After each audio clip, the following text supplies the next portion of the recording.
गोलाघाट जिले के बादुलीपार के बुढ़ा गांव में डबल मर्डर हुआ है। 6 महीने के अंतराल में अज्ञात हमलावर ने यहां एक दंपत्ति की जान ले ली। 6 महीने पहले अरुणाचल प्रदेश सरकार में स्वास्थ्य विभाग के रिटायर्ड कर्मचारी कुशेश्वर गोगोई नामक व्यक्ति की पत्नी की हत्या की गई थी, जबकि आज घर के भीतर कुशेश्वर गोगोई का शव बरामद हुआ। इस दौरान कुशेश्वर गोगोई की आंखों में पट्टी बंधे हुए थे। इस घटना के बाद से पूरे इलाके में सनसनी है। अभी तक पुलिस इस डबल मर्डर केस के आरोपियों को पकड़ नहीं पाई है। आखिर किसने और किस वजह से इस दंपति की जान ली, ये अभी तक साफ नहीं हो सका है। तो डबल मर्डर केस आया है गोलाघाट से सामने। बादुलीपार के बुढ़ा गांव में यह डबल मर्डर हुआ है। 6 महीने के बाद अज्ञात हमलावर ने यहां एक दंपति की जान ली है।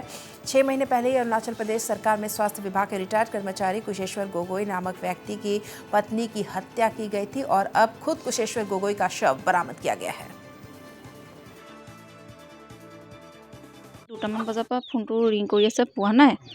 তাৰপৰা তেতিয়া মানে মই কাক কম কাম নকৰোঁকৈ আমাৰ ঘৰত থকা মানুহজন ঘৰলৈ ফোন কৰিলোঁ। মানে দৰ্জা ফাঁকেদি এনেকৈ চাওঁতে দেখিছে দেউতা তেজে লুটুৰি পুটুৰি হৈ পৰি আছে। 6 মাহৰ আগত মাৰ একেই কণ্ডিশ্যন হৈছিলে। তেতিয়া আমি পুলিচ কেছ নিদিলোঁ, কিন্তু মাৰ এই একেই অকণমান ইফালে জেগাতে একেই। তো নিজেই কৰা নহয়, কোনোবাইতো কৰিছে ন, কোনোবাইতো কৰিব লাগিব।